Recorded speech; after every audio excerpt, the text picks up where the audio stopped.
जय हिंद दोस्तों, रक्षित नाना के चैनल में आपका स्वागत है। दोस्तों कैसे हैं आप? उम्मीद करता हूं कि आप अच्छे होंगे। दोस्तों आज के इस वीडियो में मैं बात करूंगा अगले महीने होने वाली बड़ी मीटिंग के बारे में।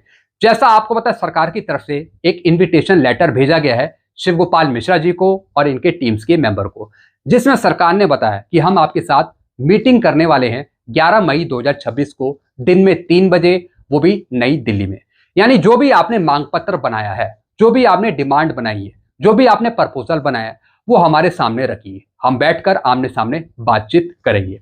जैसे कि दोस्तों आप पीछे थंबनेल में देख रहे हैं, मैंने लिखा हुआ है बड़ी मीटिंग 8 सीपीसी पर सरकार के साथ।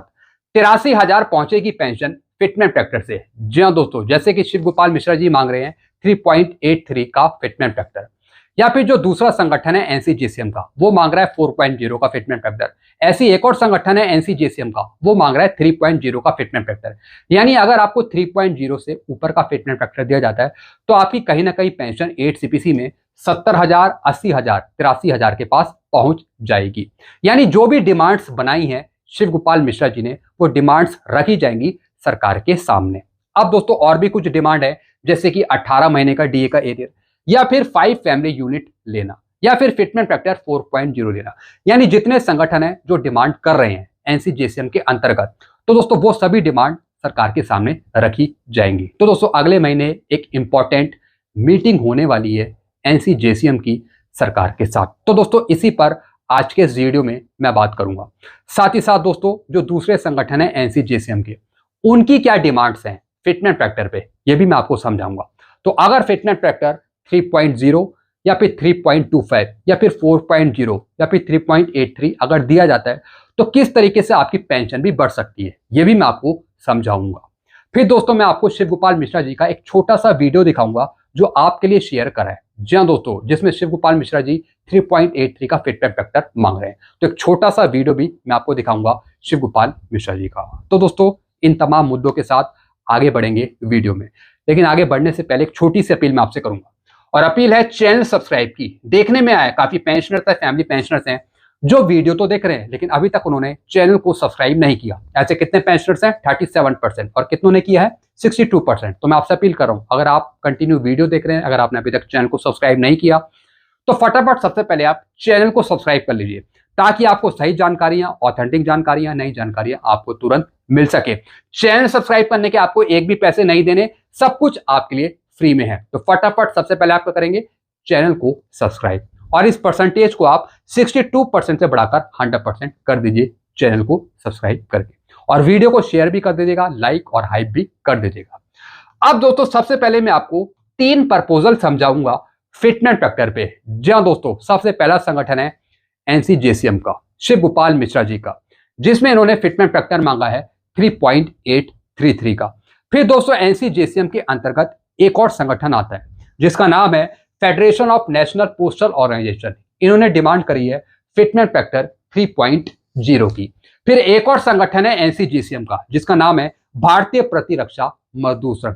इन्होंने फिटमेंट फैक्टर मांगा है 4.0। जी हाँ दोस्तों, एनसीजीसीएम के अंतर्गत बहुत से एसोसिएशन, फेडरेशन, कॉन्फेडरेशन आते हैं, बहुत सी कॉन्फेडरेशन, फेडरेशन आते हैं जो अलग अलग फिटमेंट फैक्टर की डिमांड कर रहे हैं।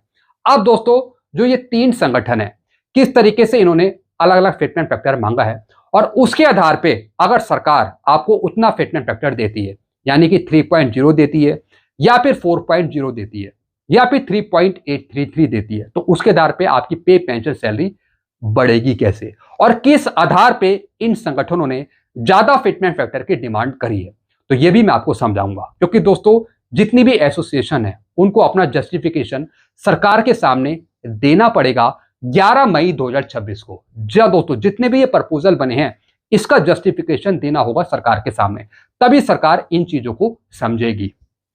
तो दोस्तों ये सारी जानकारी मैं आपको दूंगा। सबसे पहले दोस्तों मैं आपको शिव गोपाल मिश्रा जी का एक छोटा सा वीडियो मैं आपको दिखा रहा हूं, जिसमें शिव गोपाल मिश्रा जी 3.83 फिटनेस फैक्टर की डिमांड कर रहे हैं। जी हाँ दोस्तों, सबसे पहले दोस्तों आप शिव गोपाल मिश्रा जी का एक छोटा सा वीडियो देखिए, इसमें उन्होंने क्या कहा है। काफी ब्रेन स्टॉर्मिंग किया और अल्टीमेटली हम लोग जो है वो फिटमेंट फैक्टर को 3.833 पर लाने की सहमति हुई है। और ये 3.8 1.833 की जो सहमति बनी है, उसके लिए जो बेसिक सिद्धांत हम लोगों ने लिया है वो 5 यूनिट का लेने का काम किया है। और ये जो 5 यूनिट की बात हम लोगों ने की है वो भी अपने आप नहीं की है। अभी पीछे इसी सरकार ने स्वयं एक कमेटी बनाई थी। उस कमेटी ने इस बारे में एक बात को कहने का काम किया कि इस कमेटी ने ये अपनी रिकमेंडेशन दी कि परिवार में माँ बाप को भी शामिल किया जाए। तो दोस्तों, आपने शिव गोपाल मिश्रा जी का ये वीडियो देखा जिसमें उन्होंने कहा कि हमने किस तरीके से 5 फैमिली यूनिट के आधार पे 3.833 फिटमेंट फैक्टर मांगा है। और दोस्तों, इन्होंने कहा कि 3.833 या फिर 5 फैमिली यूनिट हम अपनी तरफ से नहीं कह रहे हैं, सरकार के द्वारा एक कमेटी का गठन किया गया है जिसमें सरकार ने खुद माना है कि परिवार में कम से कम 4 से 5 यूनिट होनी चाहिए। तो इस आधार पे हमने सरकार की बात को ही ऊपर रखा और 5 फैमिली यूनिट लेके 3.83 फिटमेंट फैक्टर की डिमांड करी है। तो दोस्तों, ऐसा शिव गोपाल मिश्रा जी का कहना है। अब दोस्तों, मैं आपको यहाँ पे समझाने वाला हूँ कि जो अलग अलग संगठन है उनकी जो अलग अलग डिमांड है फिटमेंट फैक्टर पे, अगर वो फिटमेंट फैक्टर आपको दे दिया जाता है तो आपकी पे, पेंशन, सैलरी किस तरीके से बढ़ेगी। अब दोस्तों, यहाँ पे मैं आपको समझाऊंगा एक पूरी स्टोरी। अब दोस्तों, यहाँ पे देखिए, 3 संगठनों ने अलग अलग प्रपोजल दिए हैं 8 CPC पे। जैसा मैंने आपको बताया, 3 अलग अलग संगठन है और तीनों संगठनों के अलग अलग प्रपोजल हैं 8 CPC पर। अब दोस्तों, यहाँ पे देखिए किस तरीके से इन्होंने अलग अलग फिटमेंट फैक्टर की डिमांड रखी है। पहला संगठन है भारतीय प्रतिरक्षा मजदूर संघ, फिर दूसरा संगठन है NCJCM का स्टाफ साइड का, जिसके अध्यक्ष हैं, महासचिव हैं शिव गोपाल मिश्रा जी। फिर दोस्तों, एक और संगठन है जिसका नाम है federation of national postal organisation का। जी हाँ दोस्तों, ये तीनों संगठन है जिन्होंने अलग अलग प्रपोजल बनाए हैं 8 CPC पर। और दोस्तों, ये जितने भी संगठन है ये NCJCM के अंतर्गत है। अब दोस्तों, यहाँ पे देखिए, सबसे पहला संगठन है भारतीय प्रतिरक्षा मजदूर संघ। अब इन्होंने मांगा है फिटमेंट फैक्टर 4.0 का। फिर एक और संगठन है NCJCM का स्टाफ साइड का, जिसके अध्यक्ष शिव गोपाल मिश्रा जी है, ये मांग रहे हैं 3.833 फिटमेंट फैक्टर। फिर एक और संगठन है federation of national postal organisation, ये मांग रहे हैं 3.0 फिटमेंट फैक्टर। यानी कि दोस्तों, तीनों संगठनों का अलग अलग फिटमेंट फैक्टर। अगर दोस्तों 4.0 आपको फिटमेंट फैक्टर मिलता है तो आपकी मिनिमम पे 18,000 से बढ़कर हो जाएगी 72,000। फिर दोस्तों, अगर 3.83 का फिटमेंट फैक्टर आपको मिलता है तब दोस्तों आपकी बेसिक पे 18,000 से बढ़कर 69,000 हो जाएगी। अगर आपको 3.0 का फिटमेंट फैक्टर मिलता है तो आपकी मिनिमम पे 18,000 से बढ़कर 54,000 के आसपास पहुंच जाएगी। ऐसा मैं नहीं कह रहा हूं, ऐसा संगठनों ने प्रपोजल बनाया है 8 CPC पर। अब दोस्तों, जो तीनों संगठन है इन्होंने डिमांड करी है 5 फैमिली यूनिट की। जी हाँ दोस्तों, जो भारतीय प्रतिरक्षा मजदूर संघ है इन्होंने भी कहा है कि 5 फैमिली यूनिट होनी चाहिए। फिर NCJCM का जो संगठन है इन्होंने भी 5 फैमिली यूनिट मांगी है। फिर जो federation of national postal organisation का संगठन है इन्होंने भी 5 फैमिली यूनिट की डिमांड करी है। यानी तीनों संगठन का कहना है कि 5 फैमिली यूनिट दी जाए 8 CPC में। अब दोस्तों, जो पहला संगठन है भारतीय प्रतिरक्षा मजदूर संघ, जिन्होंने 4.0 फिटमेंट फैक्टर की डिमांड करी है, किस आधार पर करी है? इनका कहना है कि पर कैपिटा इनकम ग्रोथ के अनुसार फिटमेंट फैक्टर 4.0 मिलना चाहिए। जी हाँ दोस्तों, जो पर कैपिटा इनकम की ग्रोथ हो रही है उसके आधार पे फिटमेंट फैक्टर ज्यादा दिया जाए। फिर दोस्तों, NCJCM ने किस आधार पे मांगा है fitment factor 3.833? Retail price unit बढ़ाने के अनुसार। जी हाँ दोस्तों, जो दोस्तों डॉक्टर एक्वायर्ड फॉर्मूला है, जो प्राइस यूनिट है आइटम की, यूनिट्स है जो हम घर बार में चीजें यूज करते हैं, उनके दामों के हिसाब से यहां पर 3.833 फिटमेंट फैक्टर मांगा है शिव गोपाल मिश्रा जी ने। फिर दोस्तों, federation of national postal organisation ने भी इसी की डिमांड करी है कि रिटेल प्राइस यूनिट बढ़ने के आधार पे फिटमेंट फैक्टर 3.0 मिलना चाहिए। तो दोस्तों, यहां पर अलग अलग फिटमेंट फैक्टर की डिमांड करी है अलग अलग डिमांड के अनुसार। अब दोस्तों, इसके अनुसार एक सिपाही की पेंशन कितनी होगी, अलग अलग फिटमेंट फैक्टर अगर दिए जाए। अगर मैं 4 फिटमेंट फैक्टर की बात करूं तो दोस्तों इसके अनुसार एक सिपाही की पेंशन हो जाएगी 81,852। जैसा मैंने आपको बताया 83,000 से ऊपर पहुंच जाएगी पेंशन अगर अलग अलग फिटमेंट फैक्टर आपको दिए जाते हैं। हालांकि मिलेगा एक ही, लेकिन संगठनों ने अलग अलग फिटमेंट फैक्टर मांगा है। तो दोस्तों, एक सिपाही की पेंशन पहुंच जाएगी 81,852 और इस पे DA काउंट होगा 0%। जैसा आपको पता है 1/1/2026 से आपको 8 CPC मिलेगा, और जब 8 CPC आगे दिया जाएगा तो आपका DADR 0% कर दिया जाएगा। तो दोस्तों एक सिपाही की पेंशन 81,852 अगर 4.0 का फिटमेंट फैक्टर जाता है, अगर 3.83 का दिया जाता है फिटमेंट फैक्टर, तो दोस्तों फिर एक सिपाही की पेंशन हो जाएगी 78,435। ऐसे ही अगर 3 का फिटमेंट फैक्टर जाता है तो एक सिपाही की पेंशन हो जाएगी 61,389। तो दोस्तों सबसे ज्यादा पेंशन बन रही है 4.0 फिटमेंट फैक्टर के अनुसार। जी हाँ दोस्तों, जो भारतीय प्रतिरक्षा मजदूर संघ ने मांगा है फिटमेंट फैक्टर 4.0, तो इसके अनुसार आपकी ज्यादा पेंशन बन रही है 81,852 के आसपास। अब दोस्तों जितने भी ये प्रपोजल हैं ये सरकार के सामने रखे जाएंगे अलग अलग संगठनों के द्वारा। जो NCJCM के संगठन आते हैं जितने, वो सब अपने प्रपोजल रखेंगे सरकार के सामने 11 मई 2026 को, जब सरकार के साथ इनकी मीटिंग होगी।